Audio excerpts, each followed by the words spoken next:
Here is the first chapter, Power Sharing, Chapter 1, from the Polity, Class 10th.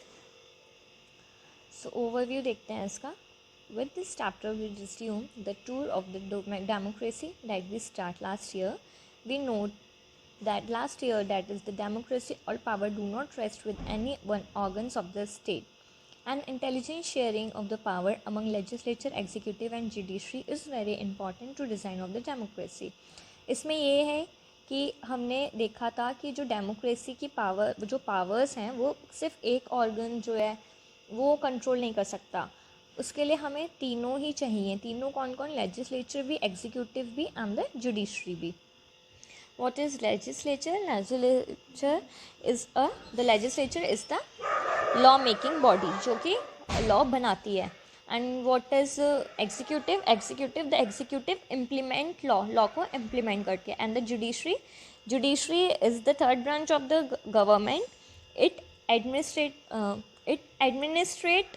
क्या करती है? Justice को administrate करती है in accordance with the law के अकॉर्डिंग. ठीक है. Is very important to design of the democracy. In this and the next 2 chapter we carry the idea of the power sharing के बारे में पढ़ेंगे. We start with the true story for Belgium and हम श्रीलंका की story से start करेंगे. Both these story are about how democracy handle demand for power sharing के लिए कैसे डिमांड करी थी. The story yields some general conclusion about the need for power sharing democracy. This allow us to discuss various form of power sharing की that will be taken up in following 2 chapters. Let's continue with it. So starts with the Belgium and the Sri Lanka. Belgium जो है is a small country in Europe में है, smaller in a area than the state of the Haryana. Haryana के state से भी छोटी, हरियाणा से भी छोटी है. It has border with the Netherland के बॉर्डर है, फ्रांस एंड द जर्मनी का. It has a population of a little over 1 crore की पॉपुलेशन है. About half the population of the Haryana से भी आधी पॉपुलेशन है. The ethnic composition of this small country is very complex. Ethnic composition मतलब हो गया कि किस तरीके से जैसे डिवीजन हुआ है, इस मतलब होता है ना कि लैंग्वेज के बेसिस पे या फिर जो डिवीजन हुआ है वो बहुत ज़्यादा कॉम्प्लेक्स है. Of the country total population 59% lives in a Flemish region में रहते हैं जो कि एंड स्पीक डच लैंग्वेज, और वो क्या बोलते हैं? डच लैंग्वेज बोलते हैं. Another 40% people live in a Wallonia region में रहते हैं एंड स्पीक फ्रेंच बोलते हैं. Remaining 1% of the Belgians speak बोलते हैं जर्मन बोलते हैं. In the capital city Brussels, capital city है उसकी, 80% पीपल स्पीक क्या करते हैं? 80% पीपल फ्रेंच बोलते हैं, वाइल 20% बोलते हैं डच बोलते हैं. The minority French speaking community was relatively rich and the powerful. तो जो फ्रेंच की है वो कंट्री में कम है बट वो रिच और पावरफुल है. This was resented by the Dutch speaking community who got the benefit of the economic and the education much later. तो उनको ऐसा लगता है कि जो इकोनॉमिक डेवलपमेंट हुआ उसके बेनिफिट्स हमें क्यों नहीं मिले. जो मेजॉरिटी में उनके पास पैसा नहीं है और जो माइनॉरिटी में उनके पास पैसा और पावर है बट उनके पास नंबर्स नहीं है. This leads tension between the Dutch speaking and the French speaking community during the 1950 and the 1960s. तो इसकी वजह से डच और फ्रेंच स्पीकिंग कम्युनिटी में टेंशन आने लगी. This tension between the 2 communities was more acute in the Brussels presented a special problem. The Dutch-speaking people constituted a majority in the people in the country में है, but the minority है किसमें? Capital में है. उनकी minority capital में है. Let us compare this to the situation in the another countries. हम इसको compare करते हैं. Sri Lanka is an island nation है, just a few kilometer of the southern coast of the Tamil Nadu. It has about 2 crore people है, about the same as in Haryana में है. Like other nation in the South Asia region, Sri Lanka has diverse population. Sri Lanka की diverse population है, मतलब different population है. The major social group are the Sinhala speakers जो कि 74% है and the Tamil speaker है हमारे 18%. Among Tamils there are 2 subgroups. Tamil में हमारे 2 सबग्रुप हैं. Tamil native of the country are called Sri Lankan Tamil. जो तमिल नेटिव हैं कंट्री के, मतलब जो तमिल में हुए हैं, बॉर्न हुए हैं, वो है श्रीलंकन तमिल्स, जो कि 13%। The rest whose for father came from India has an plantation working during the colonial period are called, उनको हम कहते हैं Indian Tamils. As you can see from the map से देख रहे हैं कि Sri Lanka Tamils are considered in the north and the east of the country. Here is the map of Sri Lankan Tamils, north and east of the country. Most of the Sinhalas speaking people are Buddhists, while most of the Tamils are Hindus and the Muslims. There are about 17% Christians who are both, जो कि तमिल और सिन्हाला दोनों हैं. Just imagine what could happen in the situation like this. तो imagine करो कि ऐसे situation में क्या हुआ होगा. In Belgium, the Dutch community could take advantage of its numerical majority. तो बेल्जियम में डच कम्युनिटी की मेजॉरिटी ज़्यादा है, तो वो इस चीज़ का एडवांटेज लेते हैं and force it will be on the French and the German speaking population.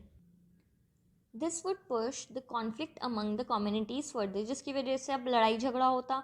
This could leads to the very messy partition होता of the country. Both the side would come control over the Brussels, दोनों मतलब Brussels पे अपना हक जमाना चाहते थे. In Sri Lanka the Sinhalas community enjoy N even bigger community थी उसकी श्रीलंका में, and could impose its will on the entire country पे. Now let us look what happened in both these country. अब देखते हैं कि इन बोथ द कंट्रीज में क्या हुआ. Majorities in the Sri Lanka. Sri Lanka emerged as an independent country in 1948 में independent country हो गई थी. The leaders of the Sinhala community sought to secure dominance over government by virtue of their majority. As a result, the democratically elected government adopted a series of the majoritism measure to establish Sinhala supremacy. अब हम देखिए graph में देख सकते हैं इसमें हम देख सकते हैं कि जो सिन्हाला बोलने वाले लोग हैं, सिन्हाला एक लैंग्वेज है, वो बोलने वाले लोग ज़्यादा हैं as compare to the Tamilians. तो इसमें लिखा हुआ है the leader of the Sinhala community sought to secure the dominance over. तो जब इनकी मेजॉरिटी ज़्यादा थी, तो जो सिन्हाला वाले लोग थे, तो अब सिन्हाला की मेजॉरिटी ज़्यादा है तो इलेक्शंस वही जीतेगी. तो जो लीडर्स होते थे वो क्या करते थे, वो भी अब जो गवर्नमेंट थी वो भी डेमोक्रेटिक गवर्नमेंट तरीके से काम करने लगी थी, मतलब सिन्हाला को फेवर करने लगी थी बहुत ज़्यादा. क्यों? क्योंकि वहाँ की मेजॉरिटी ज़्यादा है, तो इसलिए. In 1956 an act was passed to recognize Sinhala as the official language. 1956 में एक एक्ट पास हुआ जिसमें सिन्हाला को जो था वो ऑफिशियल लैंग्वेज बना दिया गया, thus disregarding Tamil. The government followed preferential policy that favors Sinhala applicants for the university position and the government job. तो जो गवर्नमेंट थी वो प्रेफरेंशियल पॉलिसी फेवर करने लगी थी सिन्हाला के लोगों के लिए, जो सिन्हाला बोलते थे उनके लिए. किस चीज़ में? यूनिवर्सिटी पोजीशन, मतलब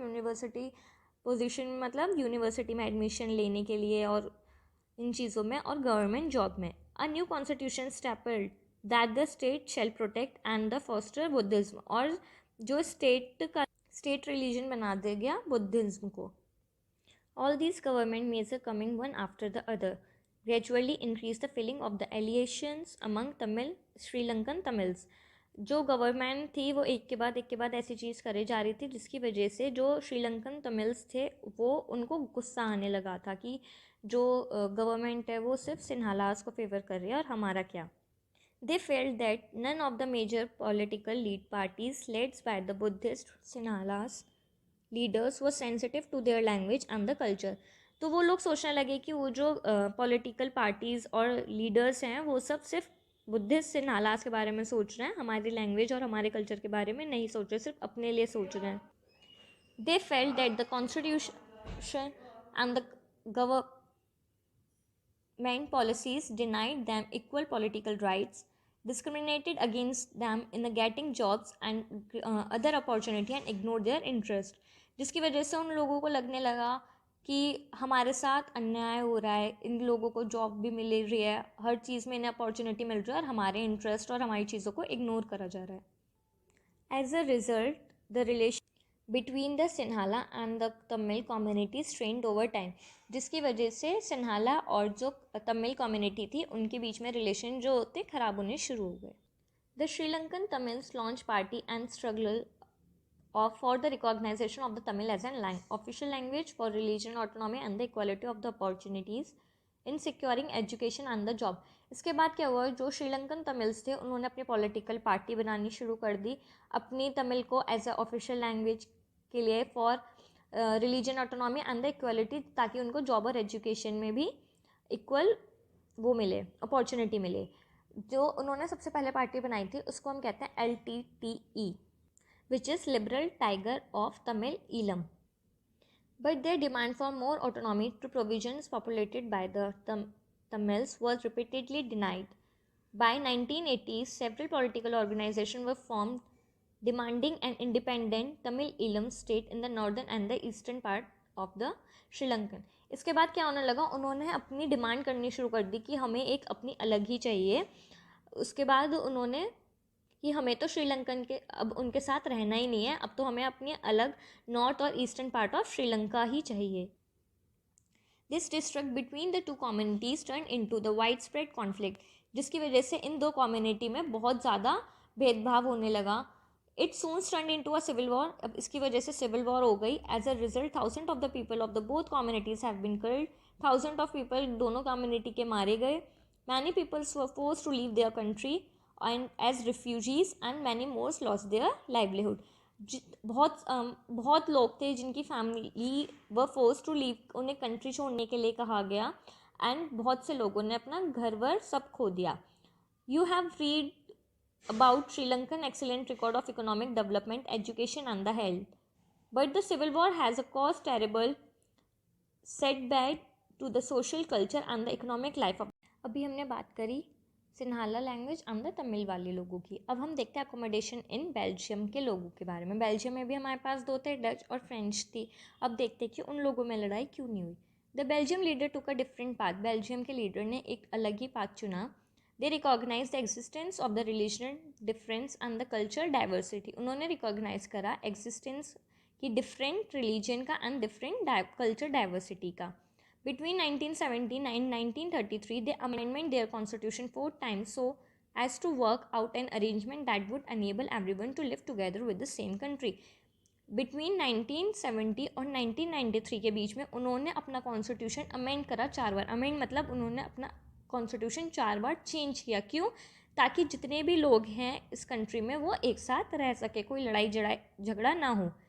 The arrangement they worked out is different from any other country and it also innovative. तो जो उन्होंने अरेंजमेंट किया था, जिस चीज़ पे उन्होंने अरेंजमेंट किया था, ये अदर कंट्रियों से बिल्कुल अलग था और बहुत एक अच्छा इनोशिएट था उनका. Here are the some of the element of the Belgium model. क्या है? Constitution prescribe that the number of Dutch and the French speaking ministers shall be equal in the central government.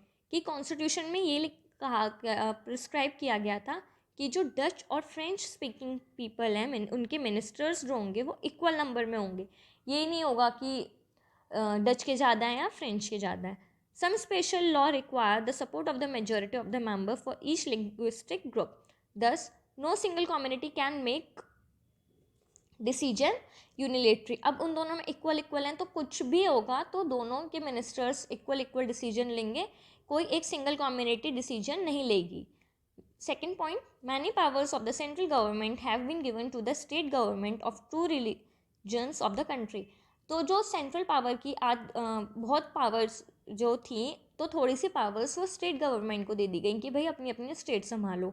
The state government are not subordinate to the central government. Brussels has a separate government in which both the communities have the equal representation. Brussels जो थी उसकी अपनी एक separate government थी. Brussels क्या थी? Capital थी. तो उसकी भी तो एक अपनी सेपरेट गवर्नमेंट होगी. एक तो सेंट्रल गवर्नमेंट होगी जो ऑल ओवर जैसे इस कंट्री में, और एक स्टेट की गवर्नमेंट होगी. तो ब्रुसेल की जो अपनी भी एक सेपरेट गवर्नमेंट थी. The French speaking people accepted equal representation in Brussels. तो जो फ्रेंच स्पीकिंग पीपल थे उनकी पॉपुलेशन क्या थी? उनकी पॉपुलेशन ज़्यादा थी ब्रुसेल्स में. तो उन्होंने वो चीज़ एक्सेप्ट करी कि इक्वल होंगे. उन्होंने वो क्यों एक्सेप्ट करा? Because the Dutch speaking community has accepted equal representation in the central government. अब देखो, अगर हम सेंट्रल की बात करें, तो अगर हम कंट्री में बात करें तो डच स्पीकिंग पीपल ज़्यादा थे, बट अगर हम सिर्फ एक सिंगल सिटी की बात करें ब्रुसेल्स की, तो उसमें फ्रेंच स्पीकिंग ज़्यादा थे. उन्होंने क्यों एक्सेप्ट करी? क्योंकि डच पीपल ने भी ये चीज़ एक्सेप्ट करी थी कि सेंट्रल गवर्नमेंट पे दोनों इक्वल इक्वल होने चाहिए. Apart from the central and the state government, there is a third kind of government. Central और स्टेट गवर्नमेंट के लिए अलावा भी एक थर्ड काइंड ऑफ गवर्नमेंट थी. This community government is elected by the people belonging to the one language. Community government को कौन elect करता है? पीपल इलेक्ट करते थे. Belonging to the one language community की थी. अलग अलग लैंग्वेज जैसे डच हो गई, फ्रेंच हो गई, जर्मन हो गई speaking. No matter where they live, ये कोई मैटर नहीं करता कि वो कहाँ रहते हैं. This government has a power regarding culture, education and the language related issue. You might find the Belgium model very complicated. अब तुम देख रहे हो कि ऐसे बेल्जियम का जो मॉडल है वो बहुत कॉम्प्लिकेटेड है.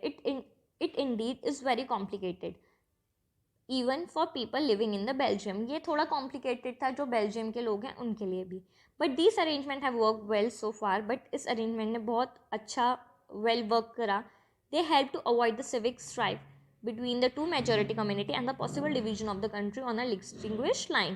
बट इसकी वजह से ये इसने हेल्प करी कि इसकी वजह से कोई सिविल वॉर नहीं हुई वहाँ पे बिटवीन दो कम्युनिटीज़ के बीच में. When many countries of Europe came together to form a European Union, Brussels have chosen as headquarter को, ब्रुसेल के हेडक्वार्टर को ब्रुसेल को एज अ हेडक्वार्टर भी चूज़ किया गया.